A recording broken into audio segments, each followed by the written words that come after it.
What large teeth you have! Oh, you're a girl dragon.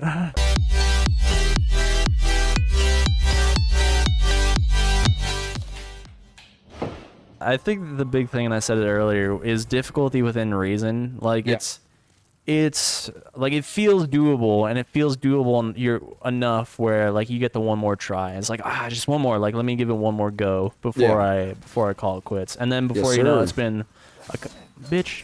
Before you know, it's been a couple hours. And dude, you just like find yourself like wildly sucked into this beautiful game. Oh, dude, it's great. It's great. I'm really enjoying it, man. I'm glad. I'm like putting your friend onto anything new. Like I'm sure like God, it's so weird being this slow. Putting your friend onto any like genre or new game or series or whatever it is, like, and you find them falling in love with it is like super. It's the same way I feel about fighting games, except I know my friends aren't gonna really play fighting games. I'm just like, I just walked in the fire like a fucking idiot. It's all good, bro. I am burning. Yeah, man. Like, it's definitely super good. No, I mean, it's probably the same way, like, with, like, how you felt when I came back to you, and I was like, dude, Doom 2016, so good, so much fun. Yeah, that game is great, too. And like, that's why I was kind of saying, like, not all games have that trope where it's like handholdy, because I feel like especially on higher difficulties, Doom can get fucking hard, dude. Like, oh, no doubt. You know, it's I think Eternal expands on that idea of just upping the difficulty but within reason just beautifully, because you'll eventually get to it, but just the idea of you having to like circle through your weapons and get really wise with like how you're going to get through the arena is really good. Lay down. Come here. Yeah, I mean, the big thing of, like, difficulty within reason is the whole reason I stopped playing Ninja Gaiden. Because initially, I was just like, oh, this feels pretty good. And then, like, it just got so hard without feeling like I was stuck on something, but, like, I know me. I know I could have done it. Like, I'm a pro gamer. But it just didn't feel good to play enough to like warrant me wanting to come back to that thing. Like that's what I think these games nail, and it is important for games to nail, to like keep. If you're gonna make your game hard, at least make it good to play. All right, everyone, welcome back to the 24-hour smooth jazz channel. From the outside looking in, like, and just getting your toes dipped into things. I mean, you played a little bit of Elden Ring, you played Bloodborne, and like you've heard a lot about the games. Yeah. Like, would you say that... Oh, also, did you jump down there your first time? No, I didn't. Okay, that's an auto kill. I kind of figured. I know some of those like things that they leave behind are like, hey, do this thing, and then you do it and you're like, hey, kill yourself. I guess I'm a fucking idiot. So, like, how has your experience been so far as like, you know, did you have any preconceived expectations? Did you like, oh, this is gonna be like egregiously hard to the point where it's like fucking impossible? Going into it, I knew it was gonna be difficult. I think the thing that I was concerned with was, like, I don't have a problem with games being hard. You know, I think my thing is like, okay, like, games can be hard, but is it fun? Is it something I would want to continue getting better at? You know what I mean? I was just worried. I was like, the gameplay loop might not grab me. Like, that's what my concern was with, is because it didn't necessarily grab me the first couple times I tried, like, Elden Ring or... Yeah, but you played through all of Bloodborne, which is like... I did. That was a long time ago, though, dude. That was, like...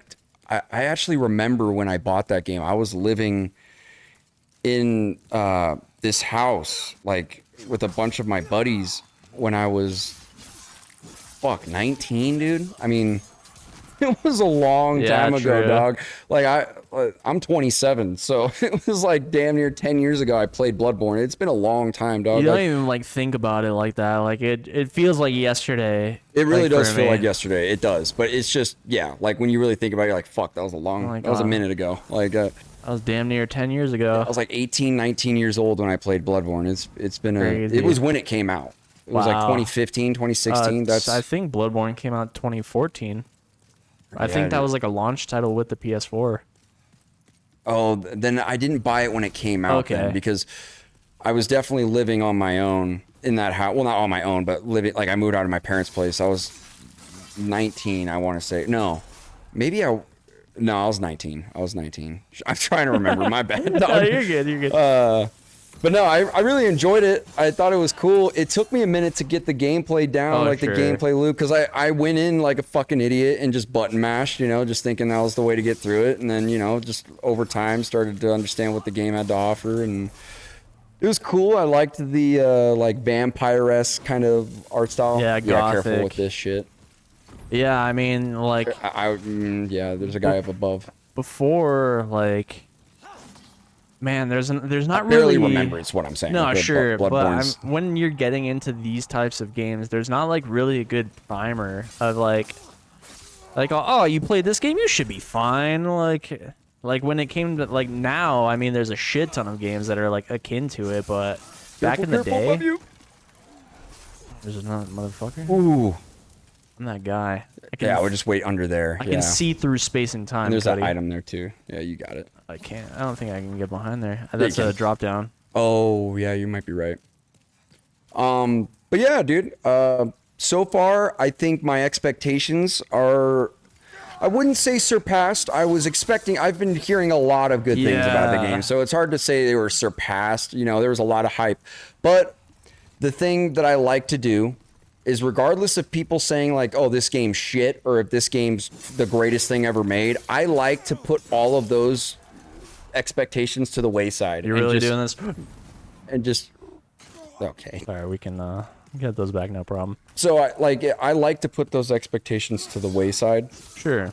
Just to go in with like a blind, clean slate, just to, I want to try to experience the same thing those people are experiencing, or maybe not. I like to go in with like an objective point of view for almost everything that I do. Just because it's, like I don't like to be influenced by, like a prime example is because then sometimes you'll be deterred to play something or watch something because, say, you heard so much about it in a negative way, and then like this has happened to me numerous times where I've heard so many people talk shit about something, and then you actually experience it and you're like, dude, that was actually pretty good. I don't know why the fuck people were saying that, Yeah, I mean, with these games, it's almost like at this point they build up such a reputation that like it's hard to go in something like this with like having your expectations tampered or not knowing what to expect, or like, I mean, there's such an era of these games. Like back in the day, like, not that I was playing these games back in the day, like Dark Souls 2, I got into these games, which was also maybe that was 2012. Bro, that's 12 years ago. I bet you could say back in the day. I guess so. Well, fucking over a decade, doggy. Demon Souls came out in 2009. Yeah. But, there wasn't that, like, oh, man, like, I don't know, you just didn't know exactly what to expect. But now, like, I mean, we've kind of gone through the rigmarole of, like, oh, this game is the Dark Souls of FPS. Yeah, and, I hate when people do that shit, because then it actually kind of undermines whatever the fuck you're talking about in a way, because then it's just like, oh, okay, it's just this game, but that, like, and so, or like the comparison like that, I think is kind of bullshit, where it's like, this is the Dark Souls of fucking jet skiing. Like, like it's like, it's like, okay, like, it also does a job to make like the Souls games seem impossibly hard. I don't think these are like I don't think these games are impossible by any means. No, and I think that's one expectation that I was surprised about so far. Granted, I haven't gotten too far into it, but it's not so hard. I think anybody that has a little bit of experience with video games in general has an opportunity to get past these games. Like, they're not that fucking difficult. I'm like, dude, if you want to talk about the Dark Souls or whatever, I'm like, go play anything on the Nintendo or the Super Nintendo. Man. I'm like, those are fucking impossible, dude. Like, just Mario looking at me like, I'm gonna ruin your fucking life. For fucking real, dude. Like, or like Super Ghouls and Goblins is an example. That game's actually so impossible. It's a great game, but I mean, that's like probably my like next favorite retro game next to Punch Out. Like, I don't know. What did I tell you was mine? Probably Mario. either Mario or I do like Zelda. The original Legend of Zelda game is awesome. You're like the biggest Mario fan I know. I do like Mario. I think it's a fantastic platformer franchise. Like, I didn't get like so engrossed in Mario. Like I like Mario, but I'm not like a diehard Mario bitch. I wouldn't say I'm a diehard, but I've played most of them. I haven't beaten all of them, but I've played most of them. I think the thing I really dig about the Mario games is just the platforming and the level designs are really, really fun. I mean, it's probably, I would argue, the best platformer out there. I mean, it like really kind of started the formula. I mean, Yeah. everything kind of had its take off of Mario, so I mean, Yeah. reasonably so. Yeah. Mother. I need to get through Tears of the Kingdom, truth be told. I was enjoying that game. It was just, I think I was so overwhelmed last year with, and I'm even kind of overwhelmed now with games, surprisingly, that it's just, I did not have the time to get around to it. I mean, that game just strikes me as like an 80-hour game, you know? Oh, most definitely. I mean, like Breath of the Wild, I want to say, was like an 80-hour game yeah, for me. I mean, like if that. you wanted to milk everything out of Breath of the Wild, you were... Great game, by the way. Yeah, no doubt, for sure. Like, nothing wrong with it. But by the time I was done with it, I was just like, I'm kind of Zelda'd out right now. Yeah, I feel you. I feel you on that. Yeah. I've had no desire to come back to the game. Last game I got through that was like an 80-hour game was Ghost of Tsushima, which was great. I'm honestly shocked. I was able that game took me 2 years to get through. Yeah, I couldn't. You know, like genuinely, I shit, couldn't even life. tell you what's the last like 100-ish hour game or even close to that I wanted so badly to get back to Diablo, but it would be really nice if they had a quest log, because then I could just read everything that I did, understand where I'm at more or less. But Yeah. they don't, and they're like in as expansive as a game as those are, dude. You need a fucking quest log, because I'm just like, dude, I might not get back to that game for fucking 2 weeks or whatever. Right. And then like I think you can get in there now. Yeah. There you go. Yeah, no. Yeah, I hear you. Now all the more reason why I'm just like, do I just restart? Like, I'm not that far in the game. I'm just like, fuck, bro. And then yeah, just big backlog killing. Like, I haven't had a desire to really pick up anything new, so this is like a perfect time for me to wipe out the backlog. Yeah. No, I actually have been playing a lot of new games that have been releasing, and I've been kind of feeling like, okay, I need to get back to. I will say this though, this year was like a sleeper hit for video games for me. I was kind of explaining that to you too. I just feel like I was not expecting much of this year, and I got a lot of surprises let out. Like a lot of games I was pleasantly surprised. I'm pretty sure at one point on this channel I talked about like how I actually wasn't all that hyped for Silent Hill 2 because we saw the gameplay. I was actually. Well, I was, but then I saw the gameplay and I was like, I don't know. Like I thought the gameplay just looked basic. I am pleasantly surprised with how great that game is so far. It's not doing anything crazy gameplay wise, but the game is dripping in atmosphere. Like that's probably one of the best atmospheric games I've played. And I mean, that's pretty much what those games are about, is the atmosphere and getting really immersed. And I mean, it's terrifying, bro. Like I only have one worry when it comes to like games built on this formula, because it seems like we're getting a decent amount of games that kind of are being built in the style. Is at what point are we going to get to where like that feeling of game, that style of game gets exhausted almost? Because like they all feel great right now, but that's up until how many style of this game we get. Yeah, see, that's what I'm worried about, because the next Resident Evil is 9. So that's going to be the next new Resident Evil. I'm like, okay, what are they going to... Okay. Nice. I'm like, okay, what are they going to be cooking up here to like separate itself from the herd, right? You know, every Resident Evil game's got its thing, you know? With that being said, I have faith. Resident Evil 4 remake was fucking fantastic. Like, oh yeah, so good. So if the next game they're cooking up is 9 and it supposedly has Leon, so it's like going to be a continuation. Oh, dude, my boy. Yeah, that's what I'm saying. They so I'm haven't like, done shit with Leon in a while. No, not since 6. Yeah. So I'm really looking forward to see what they do. Me too. But I was going to say this in general. I feel like not that the Western culture hasn't done anything to like push forward the industry, but I feel like the Japanese developers have been doing a really great job in general. These guys are fucking up my legacy right now. I mean, you've got these games. Most definitely. Right? Silent Hill. Metal Gear. Metal Gear, Death Stranding. Yes. Dragon Ball Sparking Zero. Yep. I mean, if you just think about this year alone, I'm like, damn, they've been kind of hitting it out of the park, you know? And it's nice to see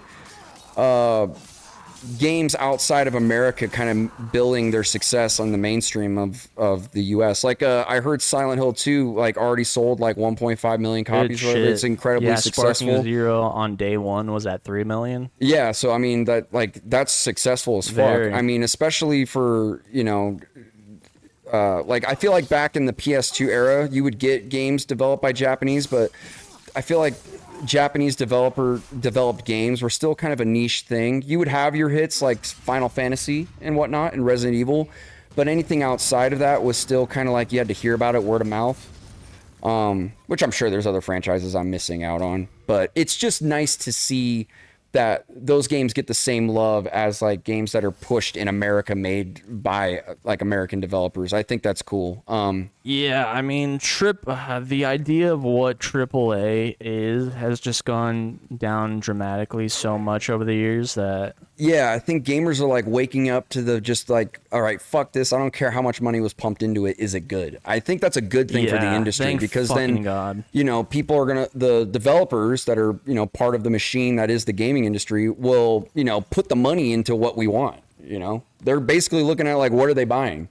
Okay, they're buying this. Let's make more of that. And it could be a good thing, but then it's kind of like what you've been saying about how many clones there are of this game, right? Because then you go like, okay, but now we're getting like an oversaturation of this genre to where it's like, you and I talked about it a little bit, where it's like, you're kind of just more onto like, I'm from software. Everything else is kind of, eh.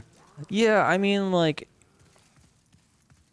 I said, there's a ton of games modeled like this, but they don't feel as good as something like this. Like Liza P wasn't bad. Like I enjoyed my time with it for what it was, but I'm just like, dude, it didn't feel like you could tell there was a distinction there. I'm just right. Like, did it not feel like it didn't have like did it have a set of like, was it like as charming as these games? Is that like, you think what was missing? Is that charm? Not like something about the impact. Like there's just this certain je ne sais quoi, if you will. Sure. That these games have that, like, you know, games try to model themselves after, but they just... By the way, nice job, dude. I've been paying attention. You've been cooking. Oh, thank you. Good job. I think the merchant's in there. Yeah. I don't think I really need anything from him, per se. You could get that telescope thing from that side boss character over here, if you wanted. I mean, I might just buy, like, fire stuff from him just for the boss. I thought... Well, he has fire bombs, which isn't bad. Yeah. With that being said, I mean, I guess it wouldn't necessarily be like a clone, but you just got done with Star Wars Jedi Fallen Order, man. Yeah. How do you feel about that? I was feeling very, what's the word? It's like, very, like, middle of the road for most of the way. But, dude, there was a certain cutscene that hit right near the end of the game. And I'm just like, oh, dude, this made everything up until then worth it. Like, you know, I think you and David talked on the game's, like, clunkiness a little bit. Yeah. I only felt that at, like, moments. Like, there were clunky moments in the platforming. Sure. That didn't feel, like, super-duper great. Yeah, a little jank. Yeah. Yeah, like, sometimes your jumps just would not, like, straight up not come out. All right, motherfuckers. Do you mind... apart from that, the combat was okay. Like, it wasn't bad at all. Like, there was a clear progression system where, like, you improved as a character and, like, you know, you got access to more things, making the combat, like, more satisfying, and then, like, ultimately paying off if you did, like, a new game plus. Yeah. Which, if you guys want to see that, we can totally do that. Yeah, dude, that'd be awesome. Dude, I didn't want to spoil it for you, but I thought it was really cool when you go to Ilum, that snow planet, to get your kyber crystal, and it's a crystal that's cracked in half, and that's why you're able to split your lightsabers. Yeah. Isn't that dope, dude? I actually thought that was cool. I was like, fuck, bro, like, that's fucking sick. You can throw it and it like circles around you. I don't know if you saw this, by the way, down here, all this shit down here. Oh, that's where the guy I was telling you about is. Okay. I don't think there's anything really huge down here, but yeah. No, it's just like there's a guy on a ledge and he's being surrounded. If you help him, he'll give you an item, and I think that item is that telescope. Yeah, he's got a quest line. Like, he proceeds through, like, Oh, bitch. Oh, shit. I was talking, Where the fuck bro. did that guy come from, dude? You wouldn't hit a man with glasses, would you? I'm glad you enjoyed it. You know, I didn't think you were gonna think it's a masterpiece or anything, but I thought it was enough for you to at least play it. I thought you'd like it. I think the gameplay was good. I think the way the game's really set itself apart from like a Souls game is definitely in the traversal.